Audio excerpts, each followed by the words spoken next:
Amateur Traveler is in its 20th year now, but can you imagine if I had people on the show who had never been to the destination, but had just read about it or seen a movie about it? That wouldn't make any sense at all, and you wouldn't listen. We all know how important it is to receive advice from people who know a destination to get the most authentic local experience. And a great option for experiencing this is Explore Worldwide and their authentic small group adventures, led by local tour leaders, perfect for solo travelers who want to meet like minded people with a desire for adventure. I'm often an independent traveler, but two of my last three trips were with small group tours because they organize everything and it's a lot easier. If you want to recreate the tour I did to Malta, they have a Malta and Gozo Discovery Tour. I'm intrigued by one of their tours called A Taste of Sicily. The company again is Explore Worldwide, and visit exploreworldwide.com to learn more. And thanks to Explore Worldwide for sponsoring this episode of Amateur Traveler.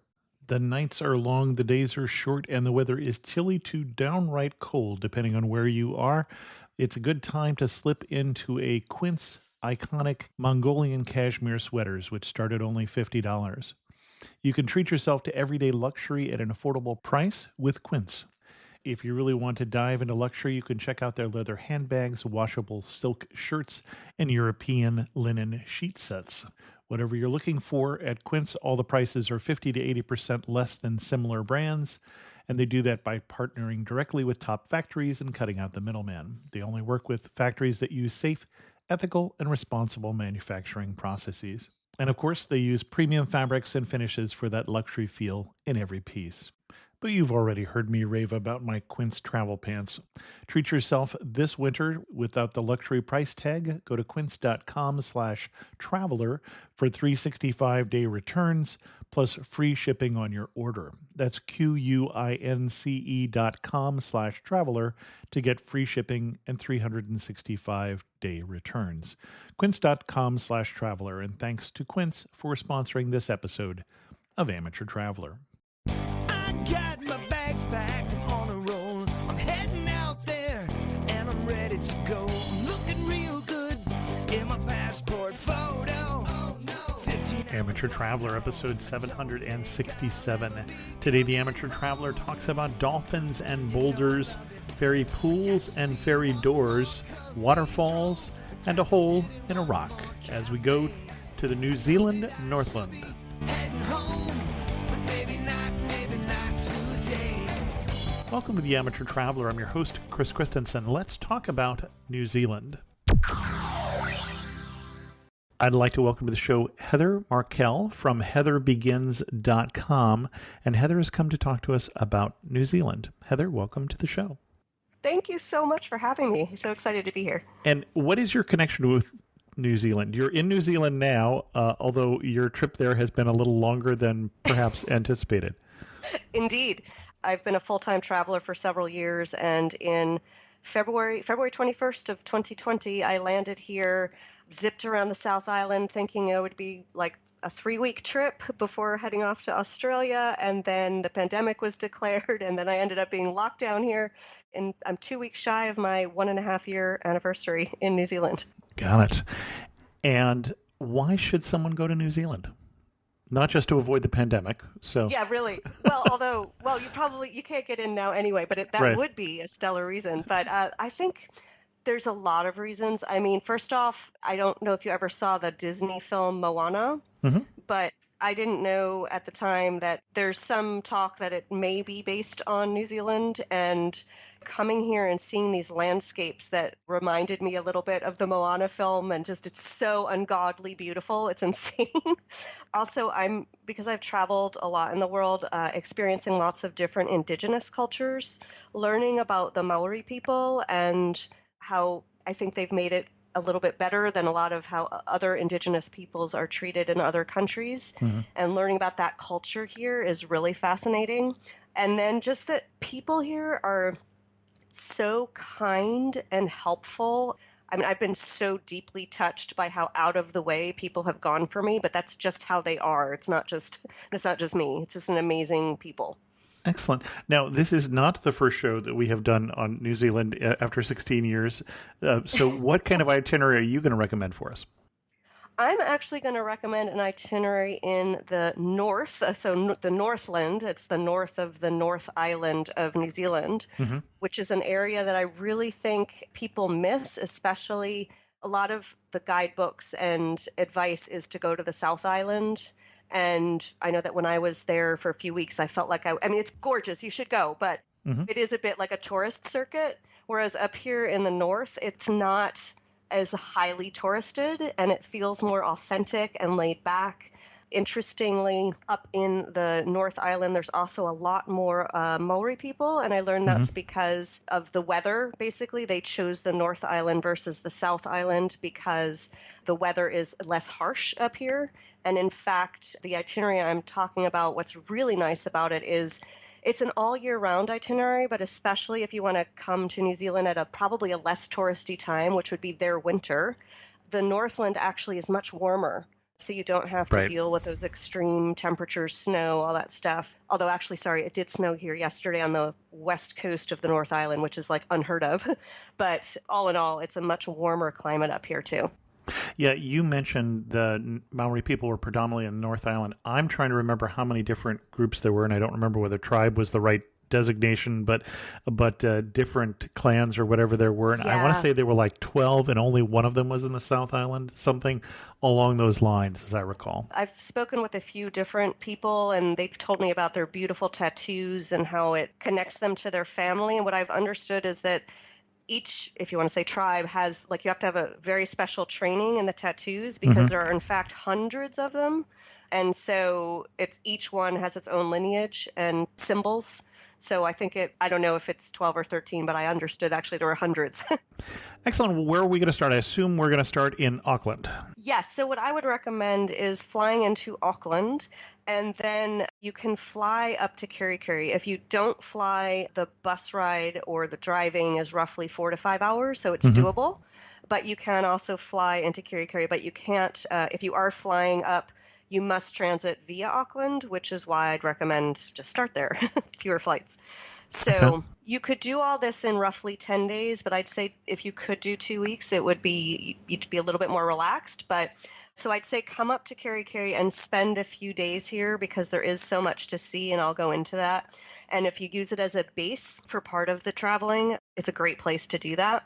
That itinerary from Kerikeri would I'd also include part of the west coast of the North Island. And then I would go up towards Cape Renia, making a bunch of stops along the way that are beautiful. And once you see Cape Renia, come back down, possibly spend a night in Paihia or Russell as you head down the Tutukaka coast down into Whangarei, spend a couple days in Whangarei, and then exit via Auckland. Excellent. Well, let's get started then. You started us with Kerikeri, Yes. which is interesting. So you've already skipped over the most touristed part of the Northlands, which is Whangaria. Whangarei, yeah, that's Whangarei. where I would end, but yeah. What I said it with some hesitation because for those of you who don't know, who aren't looking at a map, it starts with WH, Yes. which is an F sound. So, I speak 6 languages, so I really like to learn local languages mhm. when I travel. And I have tried to learn a little bit of Maori. I've been looking for like a teacher or a program, hasn't quite happened. So I've made friends here and there teach me a little. But honestly, the best teacher was the library book I took out recently for kids. Like taught me a little bit about the sounds. But yeah, WH is the th sound. And so if you hear us talking during the show about something that's like Whangarei, and I'm going to talk about Wharapuke, that's a WH at the beginning. Absolutely. Right. So, but you skipped over that and went up to Kerikeri. Tell me more about Kerikeri. When I came up here, as I said, the pandemic had been declared, and I thought, they told me the Bay of Islands was really nice, and the only two towns I knew of up here were Paihia and Kerikeri. And being that there was a pandemic, I thought, well, I should be around fewer people. Paihia seems a bit touristy. Let me try Kerikeri. That was kind of how I ended up here, and I'm really happy with my choice. It is indeed, it's like a real town as opposed to a touristy town. Hmm. When you first get here, like the bus stop, I got dropped off in front of the library, so there's no bus station. I don't know if you're familiar with Chris Booth. He's actually a renowned world sculptor. No, I don't think so. He has done a lot of sculptures in New Zealand, and I'll talk about another of his sculptures in the itinerary. But he's very well known here, obviously, but he's also known in the world. He even has a sculpture in Whangarei, two of them there. And he actually lives in Kirikiri. I've met him. He's lovely. And one of his sculptures is right by the library. So you kind of arrive into this town with the library and this enormous sculpture. And there you are in Kirikiri. And the downtown is like 3 blocks long. And you think, I wonder what's going on here. And then the longer I've been here, the more that I'm like, there's so much to see and do here. And it's beautiful. It's relaxed. There's a big retirement community here. But a lot of Aucklanders are starting to move up to Kirikiri. And in fact, I know that people who live in Kirikiri don't want the secret out of the bag, right? Because it's this great place, but it keeps growing because it is so beautiful. So the Kirikiri Inlet is where the first settlers met the Maori people. And the reason that this area was sought after was because I mentioned that warmer climate.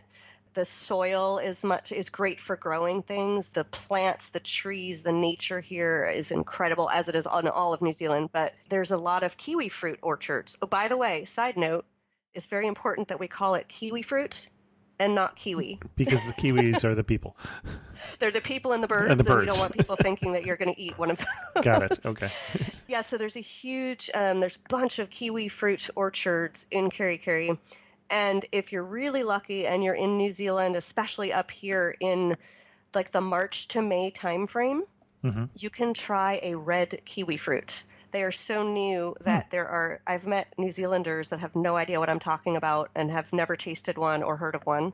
And they are, as I understand it, working to be able to, I guess, freeze them somehow so that they're available all year round. But for now, just 2 months of the year, and they are delicious. So highly recommend that. Okay. In Kirikiri itself, there are 5 waterfalls, all of which are, so there's 2 of them that you can easily do in one day. So I mentioned, we talked about that F sound. There's Wharapuke Falls and Rainbow Falls. And if you go down to the Kirikiri Inlet, which, by the way, has a wishing well, which also is, to me, any town with a wishing well, right? It's just, you got to go. And so right by that inlet, there's the Stone Store, which has a museum up top that I highly recommend seeing. And you can also, from there, visit the Kemp House. The Kemp House is the oldest building in New Zealand. So there's a lot of rich history right here in Kirikiri. There's a restaurant called the Plow and Feather, it's now kind of pub style, and it sits right on the water. So you can have a beautiful view and also eat mostly pub food. And sometimes they have like other food as well. I also recommend, if you like drinking, have a feijoa sour. Feijoa is one of the fruit that grow up here. And I think it's originally from Brazil. And I had never tried. I didn't know they made a liqueur out of it. So if you're familiar with a pisco sour from Chile or something, this is that, but with feijoa, which is sweeter. And they have them at the Plow and Feather. I just had one the other day. They're really good. And then as you walk towards where you'd pick up the trail for the Wharapuke Falls, there's also the Honey House, which is, I believe in the olden times, they actually stored honey there, but now it's a cafe, which is also lovely. There's ducks and pukeko and beautiful birds right out front that I think are used to being fed by people. And then there's this bridge that crosses over the water that's the inlet. And if you're also lucky to be here during rainy season, so right now it's winter and it's raining a lot. Up here, I've never seen in my life so many rainbows, which is another reason to come to New Zealand. The rainbows here are stunning. And last year, some friends and I came out after a storm and we saw a rainbow. And I've never in my life, we saw 4 rainbows. It was 3 separate bands, right? 3 separate bows with space in between them. And one of the rainbows did the color spectrum like back to back, purple on one side, yellow, whatever the color is in the middle. And then it was like a double band of yellow and it went all the way out through the spectrum to the right. But it was like 2 bands together. And if you're over that bridge and you can see that I have a picture of a rainbow while I'm standing at that bridge, it's just, it's so beautiful. I just don't have words for it. And I believe the colors would be Roji Biv. Red, orange, yellow, green, blue, indigo, violet. Perfect. Thank you. Yes. That sounds correct. You get some of the most beautiful rainbows up here, and with the scenery, I have a picture of it behind the wishing well, So, and then you can pick up, so have a coffee at the honey house, cross over this bridge, and you actually have a couple of different choices. So you can go towards that. I was talking about the waterfalls, and to the right is an area, it used to be called Rewa's Village. So it's very much about like kind of Maori culture. Hmm. They've just renamed it Te Ahurea, and they built more of like a marae, and it's pretty cool. So it's fairly new. So if you come after the borders open again, I imagine it will be even more robust. And there's a small museum there, and you can walk around the grounds and get some familiarity with some of the structures that are important to the Maori culture, and also learn about some of the amazing plants that are important in Maori medicine. And if you have the time, and I know this probably you won't in 2 weeks, but if you can squeeze it in, if there's a class available, highly recommend taking a class in making kawakawa balm. Kawakawa is Okay. one of the plants that has a lot of wonderful medicinal properties. I've used it like on, if I get a bug bite, takes the itch right out. Okay. Kind of like aloe vera. Okay. Yeah, and you can drink the leaves if you have stomach pains, Hmm. and it's just got some amazing qualities. And it's really easy to make the balm and really fun to take the class and learn about some of these plants and their properties. So, just side note. But back on the track to go to the waterfall. So, again, if you cross that bridge and walk to your left, you'll soon pick up, there's a signpost that will guide you into the forest and take you onto the track over to Wharapuke Falls, which is roughly, depending on how fast you walk, a 15 or 20-minute walk. Okay. Pretty gradual, so if you have any like walking issues, you shouldn't have a problem. And along the way, you pass an old powerhouse. I think it was like the first powerhouse in the area. And kauri trees, of course, are really important in New Zealand. And kind of interestingly, the way like COVID is affecting humans, there's something called kauri dieback, which Okay. is killing off the kauri trees. And apparently, if I understood from asking different people, I think it's been around for at least 30 years, but it's really sad to see, obviously, these amazing old trees that are mammoth be killed. And so when you go into a lot of these trails, you'll be asked to clean your feet off and squirt your shoes with some solution that won't harm the kauri. Now, I've heard different things, like that's the mainstream. And when I took that kawa balm making class with someone who's really plugged into nature and more, I think she might be part Maori. Like she felt that actually we need to expose the trees to different fungi and such so that they can actually protect themselves and build up resistance. So I'm not a scientist. I don't know which is the right answer, but just so you know that you have those two trains of thought. Okay. As you walk along the trail over to the Wharapuke Falls, I mean, it's just a beautiful, peaceful walk that where it starts out like you've got water to your left and sort of a hill on your right, and then it opens up and there are some gorgeous trees. Two of my favorite trees are, I think they actually, it may be a fungus or something, but these trees have sort of, they're so like knotted up. They have these knotted bulbous sort of, I don't know, these Okay. huge, it's just big. It's actually like maybe not the most attractive thing, but somehow that looks like there's faces in them. In fact, and I'm not the only one, that as I walk by this tree and I like touch the tree, like everybody who passes by loves this tree too.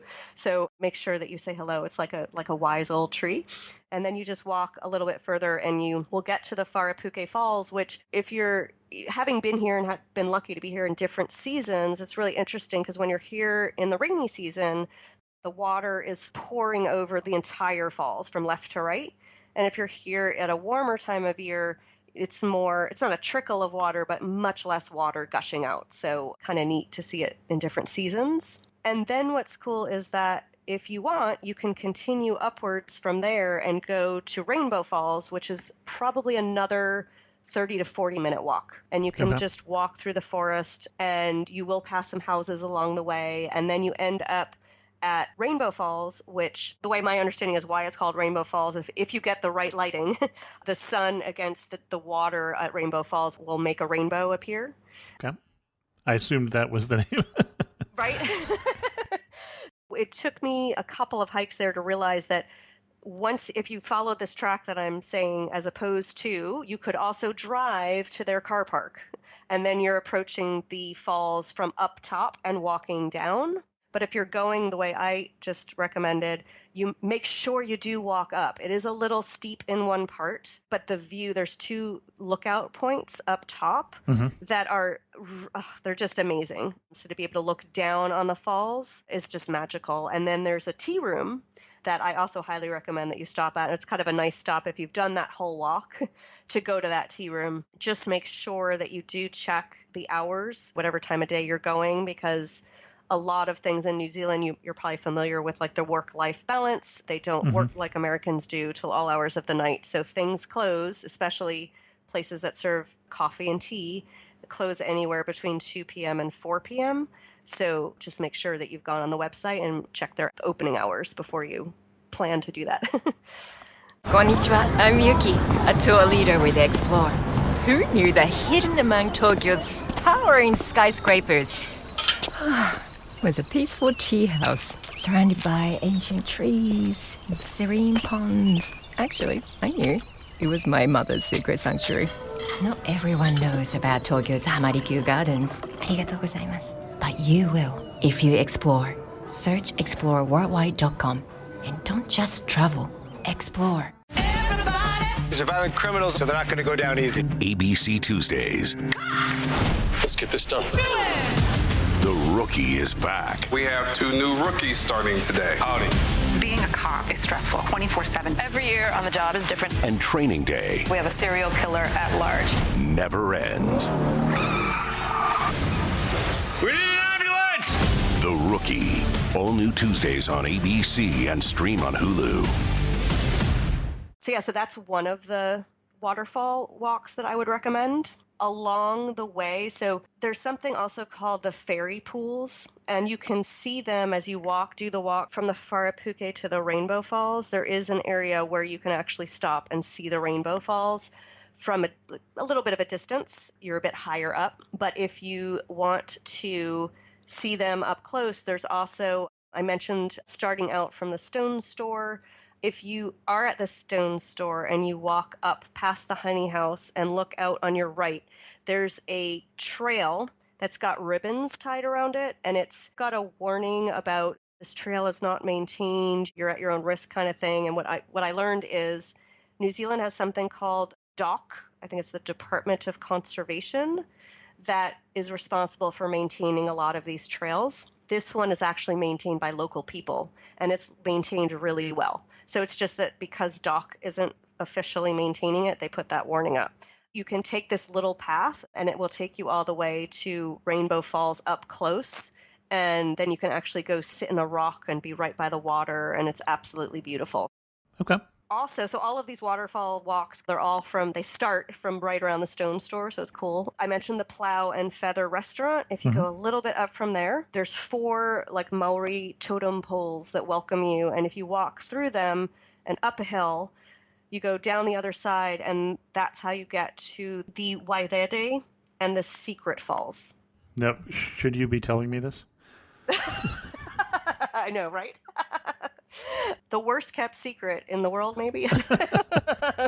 So you'll start by walking by fields, and you get to a point. It's kind of funny. You can choose. There's a shorter path that's a little steeper, and it warns you that if it's been raining, don't take it because it's really slippery. So if it's raining, you'll take the longer path there. If you go through the shorter path, they're all beautiful. You just go through, you're just in woods and a river by you, and it's just stunning. It's a great hike, especially if you're up here on a hotter day, because the way nature and the trees it's very covered. So it'll be very shady. So it's going to be a lot cooler than outside if it's sunny. Conversely, if you're up here and it's cooler, then you might want to bring an extra layer because I would expect it to be a little bit cooler in there. So the Wairere Falls it's just a really tranquil little body. It's like a small, I wouldn't call it quite a pond, but something like that, and a little waterfall. And it's just very peaceful.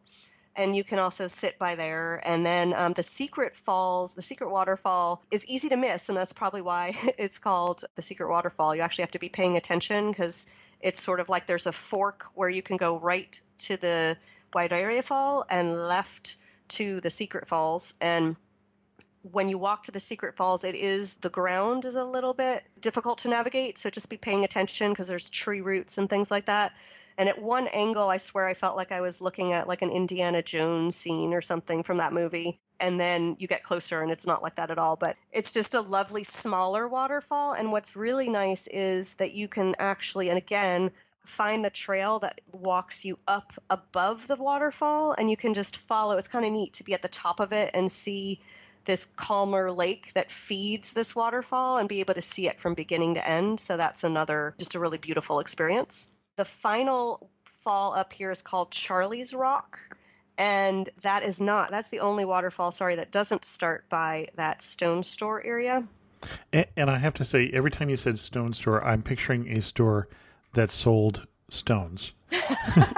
So I had to look up what you were talking about. Oh, the oldest stone building in New Zealand, yep. Which was a granary originally, but now a store. Okay.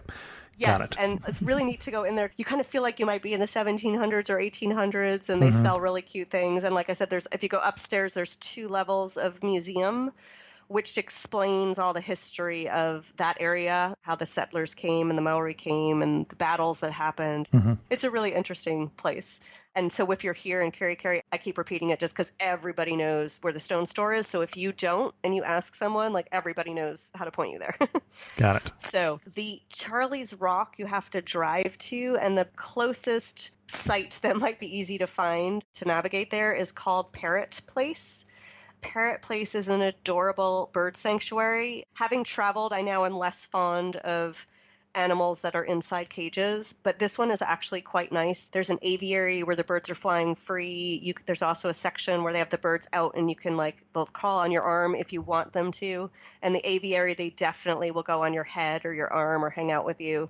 It's a really lovely place. And if you're traveling with kids, definitely recommend bringing them there. Probably by the way, if you do go, you get a choice of a small or a large tin of food. Take the small one. Somehow I've never made it through the large one. And a good part of the time I've gone, somebody else is on their way out and hasn't finished the food and want to give you some. So definitely go with the smaller size. And then down the road, driving from the Parrot Place, is the entrance to Charlie's Rock.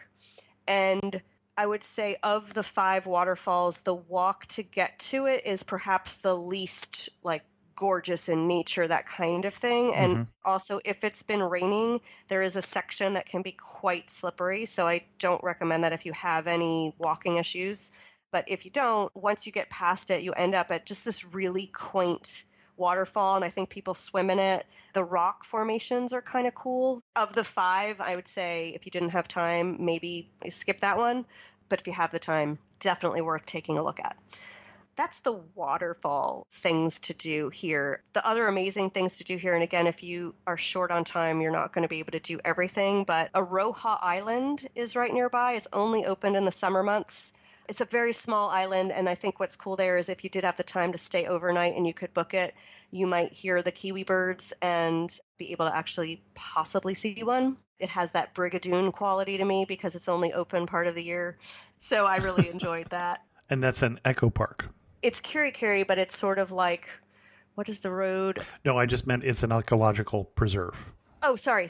Yes. Sorry, I'm thinking Echo Park, like ECHO, and I'm No. I don't know if it echoes. Sorry.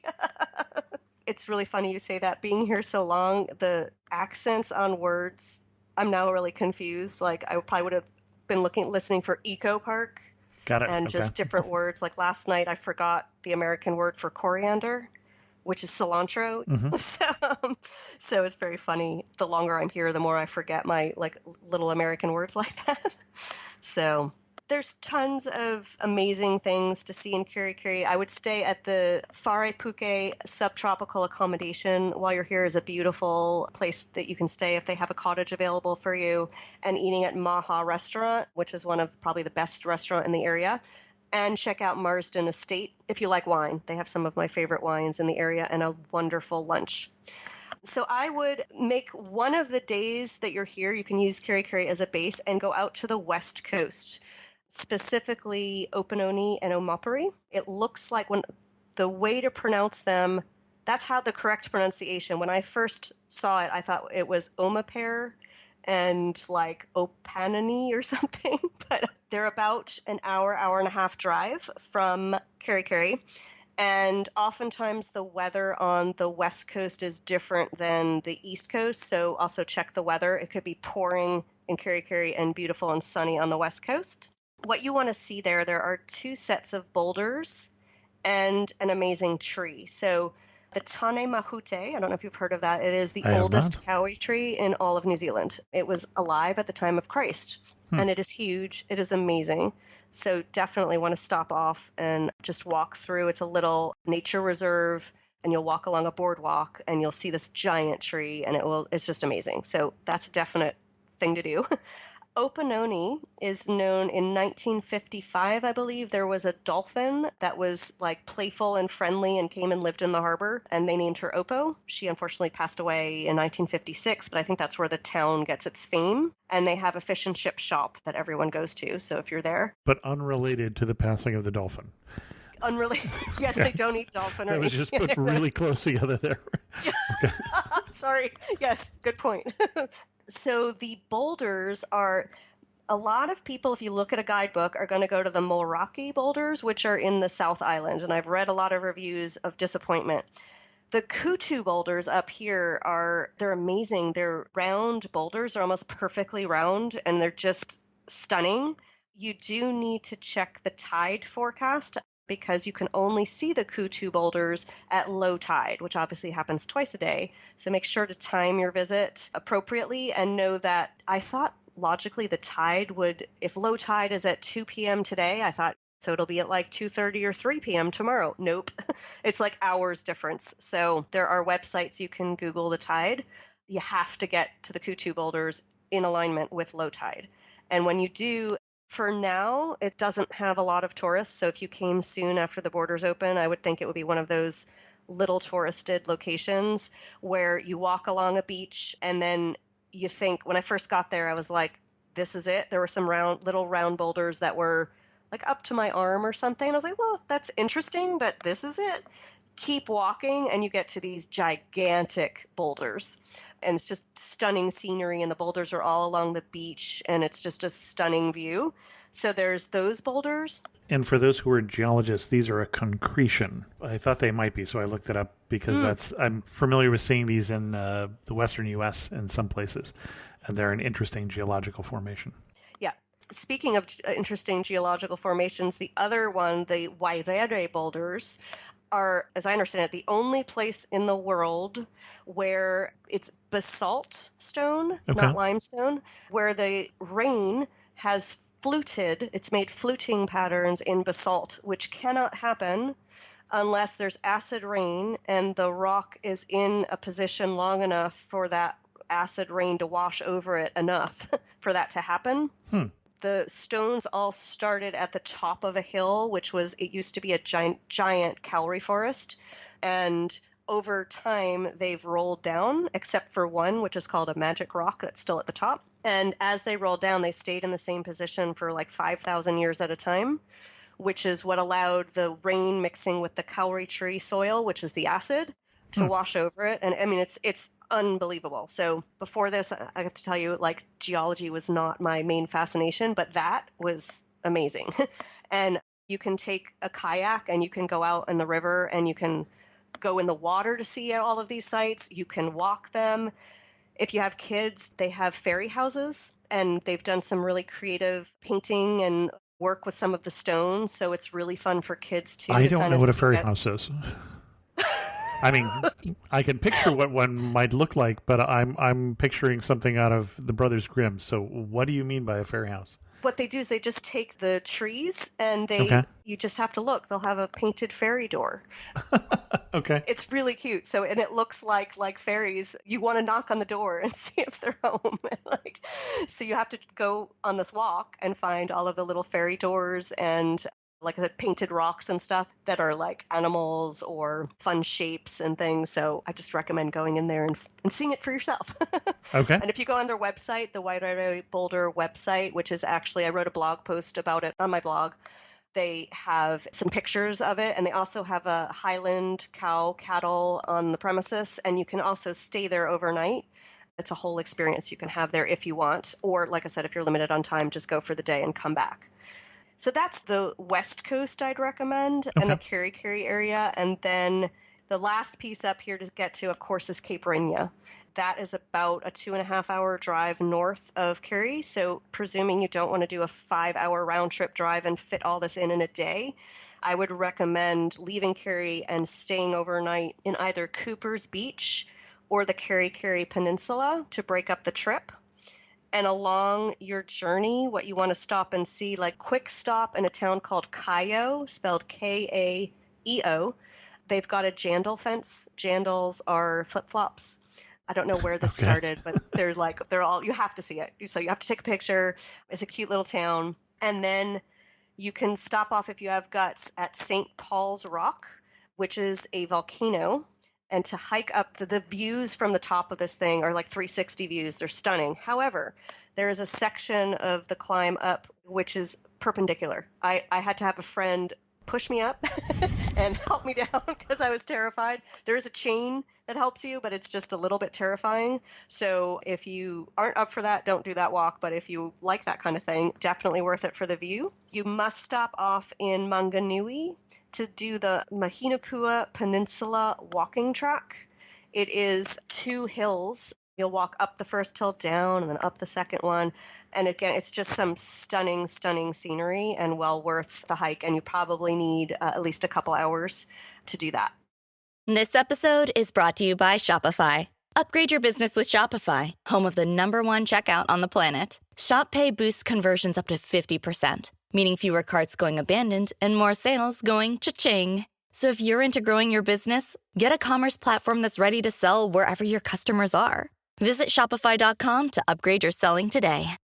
And then day 2, I would go up to Cape Renia, you drive over the 90-mile beach if your car can handle it. And then you can do sandboarding. Hang on a second. If your car can handle it.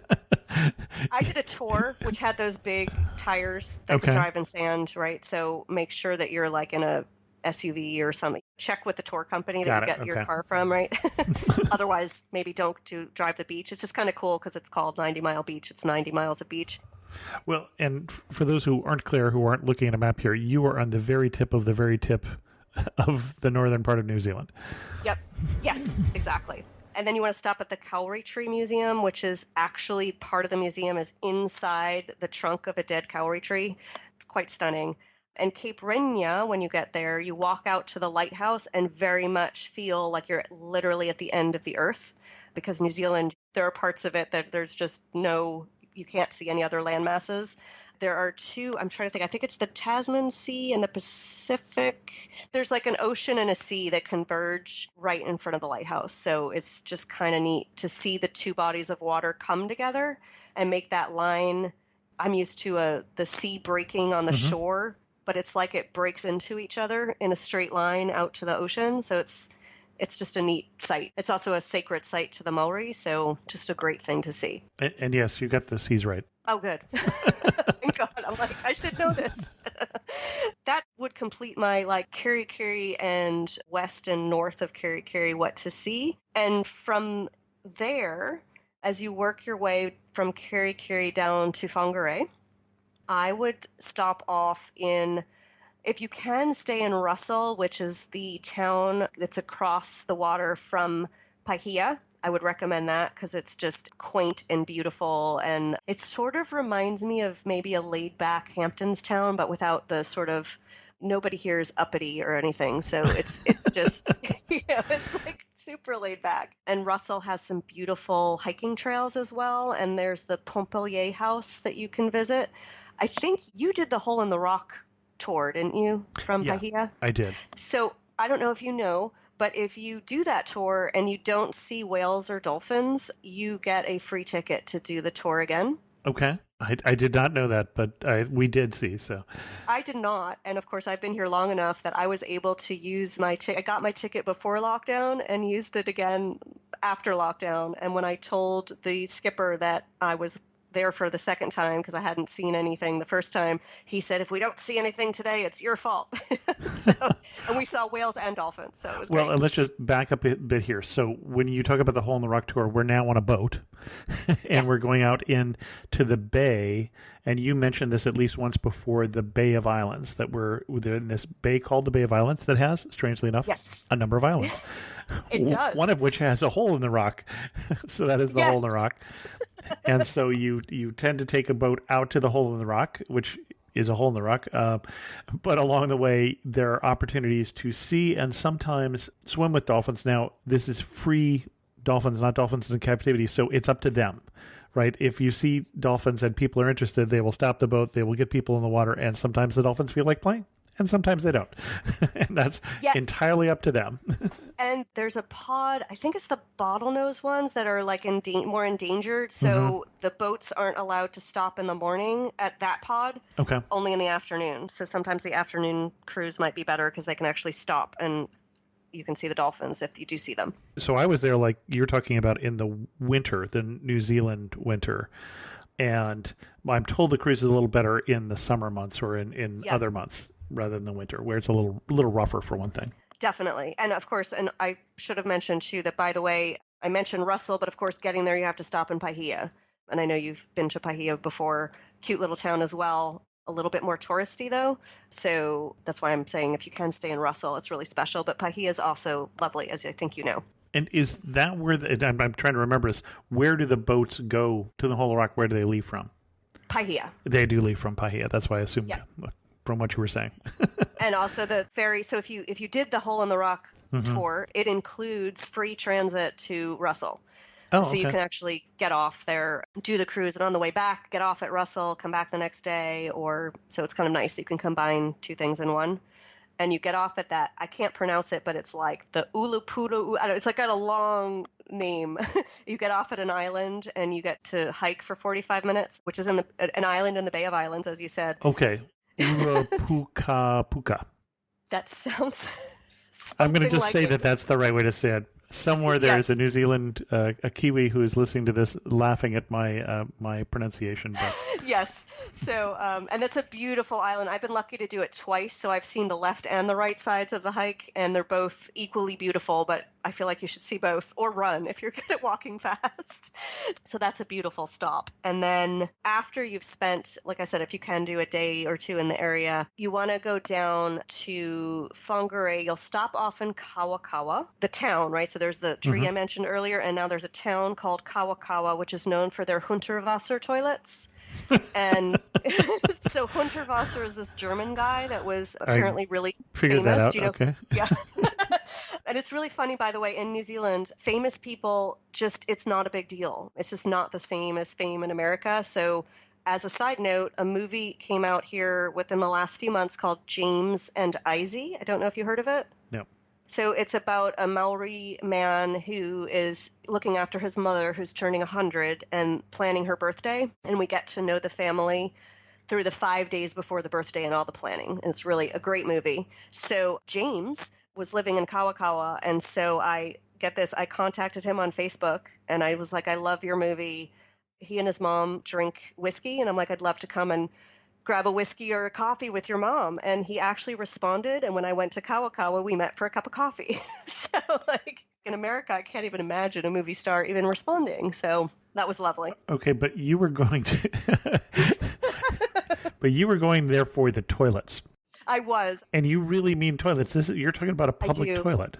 I do mean a public toilet, which is pretty cool. 16 years, I believe this may be the first time on Amateur Traveler that someone has said, and one of the places you need to stop is this particular public toilet. So, yay! Congratulations for a first here. Thank you. Yeah, and it's pretty elaborate. And they've recently built a museum right behind the toilet, so you can get the whole Hunterwasser story. When you say it's really elaborate, so it's tile work and sculpture even, maybe? Yeah, fancy. glass. Yeah. Like different medium all mixed together to make your toilet experience like a work of art. and yet functional. Okay. Yes.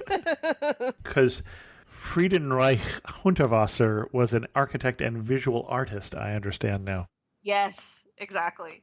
And I don't think, I mean, in that same vein, there are they're calling them, I think, Hunterwasser toilets in Whangarei. Okay. They remind me more of a Gaudi building, and it's been interesting going back to Whangarei a year apart and seeing the toilets. I saw them at the beginning, and now they're almost done. And I want to go there because they look pretty intense. Like they'd be really interesting toilets. So one of the reasons I recommend Whangarei, not the only one. But and before they had fancy toilets, they also had some historic significance as well. Yeah, there's more to Whangarei than just the toilets. Yeah. But yeah, so Kawakawa, it's a tiny town. Go to see the toilets, go to just be there, and then head over to the Tutukaka coast, which is you're literally just driving by the water. And it's not such a long drive. The issue is that the road is so curvy that you need to drive at about 15 kilometers an hour. So it will take you a long time because you have to drive slowly. Okay. Not because it's that long, but there's a couple of points where you should get out. There's this gorgeous beach. Honestly, I had to just pull the car over. I wasn't planning to. I was just like, this is so pretty. I'm just going to stop here and just take a moment. So there's this beach, and then there's like a whale tip. I forget the name of it. There's something with whale in it where you can get off and you can walk just along the water. And it may even be from this beach that I'm mentioning that's really pretty that you can pick up the walk. Again, depending on your timing, if you don't have a lot of time, you could also just drive from this beautiful beach to the next. There's like a very obvious pullout where you can do a little bit of walking because the road's really narrow, and then all of a sudden there's like room for you to park. So you might want to stop off there. And then the final stop off along the way would be Matapuri Bay, which again is it's just a lovely beach just to sit for a moment, take in the beauty. And I found the powa shells on the beach, little baby ones. So if you ever wanted the powa shells here have that beautiful iridescent inside. Okay. I don't know powa shells. Yeah, P-A-U-A. Oh, they look like an abalone. Yeah, and they make really good fritters. Sorry, I've eaten them. Okay, yes. So powa is the Maori word, and in the U.S. or in Australia it'd be abalone. Got it. Okay. Oh, okay. And I in didn't even the UK know that. it's ormer, so I don't know what they're called. Oh, okay, cool. So, and by the way, that fish place, the fish and chip shop without the dolphin in Opanoni, I think they have powa fritters and other things. Okay. And then once you get to Whangarei, I would recommend staying at least 2 days, if not 3, because it's this place that when you first get there, you will say, why on earth did this woman recommend Whangarei? I don't know why I'm here. It looks like an industrial little town. Why am I here? and where are the toilets? But okay, there's the toilets, but in fact, there are a few major things to see there. One is there's a town basin, which is where like there's all these boats docked there that are gorgeous. There's a little clock museum, which, I mean, if you like clocks, go. If not, just look in from the outside window and you can see enough. But there's a sculpture trail, and it's quite large. And that's where I mentioned Chris Booth. He did a Waka and Wave sculpture there in partnership with another artist. But if you walk around, it's the whole basin and waterfront, cross a bridge, go to the other side. It can take you a good hour or more. And there's tons of amazing sculptures. And then the other thing that's there is there are hikes that are gorgeous. The sculpture park, it's called the Hatea Loop Sculpture Park. So it's an actual loop that you take to see that. Okay. And then I did the Mount Parihaka walk. It was a bit long and it's uphill. Both ways? That's the thing here. I got to tell you, I feel like in New Zealand, like it's always uphill. Even when it should be downhill, I feel like I'm always walking uphill and it's insane. But that must be why people here are in such great shape because they're just doing a lot of walking. At the top of Mount Parihaka is this beautiful view of Whangarei, and there's a sculpture of a Maori woman. I think it's a Maori woman. It's a beautiful sculpture up there, and there is a cross. Like if you get the sunlight correctly, and I put this in my blog post too, another blog post about Whangarei. The sun shines through this cross and it like glows red and it's absolutely beautiful. So that's a beautiful walk and that will take you, I mean, you'll be tired after that. So there's another walk, which I think is, unless you're really, really fit, you want to do these in 2 different days, you can walk from the center of town to the Quarry Arts Center. It's just all these different artists that do different medium, and it's really neat to walk around. And from there, you can walk about 30 or 45 minutes to the Quarry Gardens. There's a cafe there where you can eat, and it's a lovely, lovely actual garden area. And there are more sculptures there, and that Chris Booth, again, has another sculpture there, among other artists as well. So it's just a beautiful area to see. And again, this is why I'm saying 2 to 3 days is great to get a glimpse, but if you were there longer, there's also the Whangarei Heads beaches and Whangarei Falls, all things that you can do. But those first 2 walks are, and sitting at the town basin, like there's also, it's just beautiful even to eat there at night. It was a surprise to me because most Kiwis I've met, when I said I was going to Whangarei, were like, why? And then when I got there, and like I said, I found all these things to do, and they're really beautiful. I feel like it's a very underrated town, in my opinion. So that's where I would end my stay and probably then make my way back to Auckland and out. Excellent. The only thing that you didn't cover that I had a chance to do when I was there that was up by when we were doing that trip into the Bay of Islands is the Waitangi Treaty Grounds. Yes, forgot to mention that. And that's a historically significant spot because that is where the Maori and the English basically formed a peace treaty. So this is the beginning of the nation of New Zealand. Yeah, and the Waitangi, I know you covered it in another episode as well, but it's really, they have a Maori carver there, so you can learn all about the significance of the koru, the loops. There's significance in each aspect of the carving, and watching them do that is pretty cool. Did you get a guide when you went to Waitangi? Oh, certainly, yeah.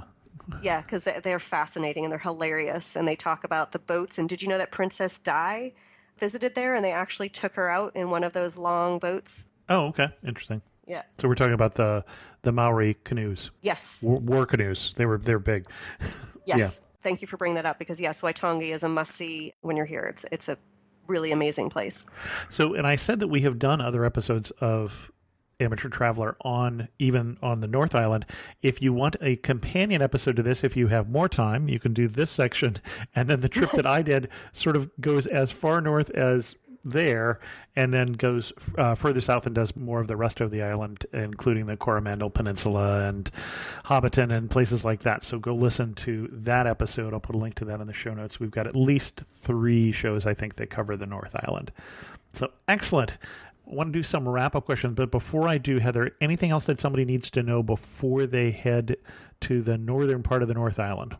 Wow. I think I've pretty much covered it. But bring layers. And if you're here in the rainy season, just bring an umbrella out with you. Even if it's a gorgeous, sunny, perfect blue sky day, bring an umbrella with you because the weather changes fast up here. Well, and you mentioned when you're in this area, I was really surprised when you said that there was snow because what I found having spent a couple weeks in North Island was New Zealand winter in the North Island reminded me of California winter, which is to say not winter.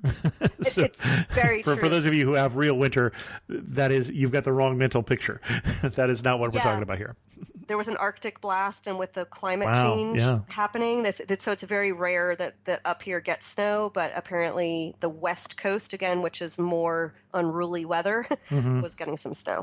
But a very green area, so obviously they get a fair amount of rain. Unlike where I live, which is on fire. So obviously layers are one of the reasons you're bringing that is not just for the cold, but also for the wet. Yes, exactly.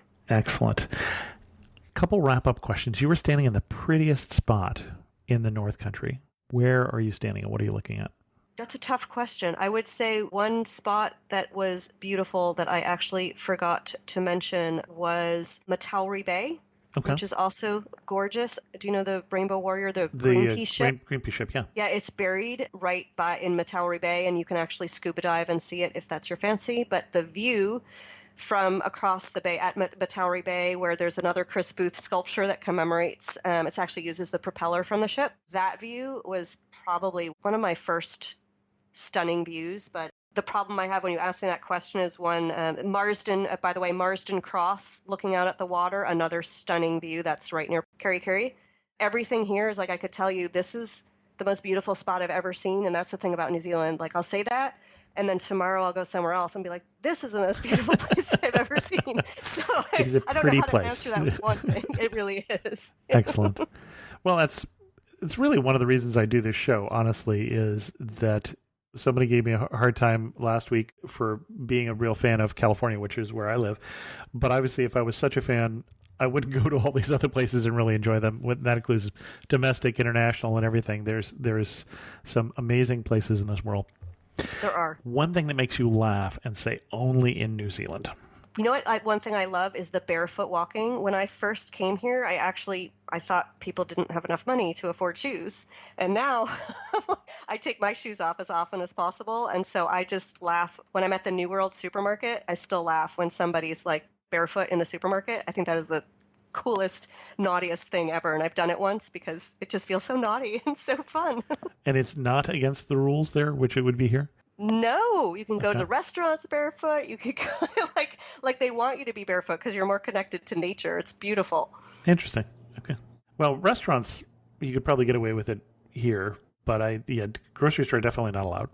So. Yeah, I grew up in New York. Like there's glass everywhere, so yeah. I mean, it's a whole different experience. Excellent. And if you had to summarize the Northlands in 3 words, what 3 words are you going to use? Warm. Okay. Majestic. I'm trying to find this word it's not peaceful. It's not, it's like expansive. I'd say expansive. Okay, excellent. And our guest again has been Heather Markel from heatherbegins.com. And Heather, if we're going to send people over to heatherbegins.com, first of all, begins what? What did Heather begin? And will she ever finish? Yeah. So I began my life, I'd say, at 2018. I quit my job at the end of 2017 and was planning 3 to 6 months of traveling the world. And I have been a nomad ever since. And I've really begun finding myself, being myself, and discovering the world in the process. So that's what I began. Excellent. And if we wanted to send people to your best post on New Zealand, where are we going to send them? Well, I would recommend actually just going to my New Zealand blog post page, which has all of the posts, but definitely check out my posts on Keri and the boulders, the Kutu, Wairere boulders and Whangarei that I've mentioned in this interview. Excellent. Well, and the pictures that we've been seeing, for those of you who know to look for pictures in this episode, some of those are going to be Heather's pictures, I imagine. Heather, thanks so much for coming on Amateur Traveler and sharing with us your love for New Zealand. Thank you so much for having me. It was a pleasure. I'd like to thank the patrons of the show who help support Amateur Traveler. They get the show a little early, and we also have a monthly Zoom call, which turned into an episode recently. If you're interested in supporting Amateur Traveler, go to patreon.com/amateurtraveler. I got a couple other reviews recently. One was from Tech or Nut, 1996. Good show, good travel show, but can be a little hard to pay attention to some weeks. I know, I feel the same way. Overall, can't complain and still listening every week. Nick00008 said, good on the ears, Chris's voice is soft but crisp. He tells the story and the facts you need to know. His preparation is excellent. Yes, I'm a fan. Thanks for some great content and interviews from a friendly podcaster on travel who aspires to this level. Thanks so much, Nick. Send me an email at host@amateurtraveler.com because I'm not sure which Nick you are and if I know about you. Next week, I'm taking the week off because one of the 2 editors of the show, who happens to also be my son, is getting married. So that's where I will be. With that, we're going to end this episode of Amateur Traveler. If you have any questions, send an email to host@amateurtraveler.com, or better yet, leave a comment on this episode at amateurtraveler.com. And thanks so much for listening. I got to see one more.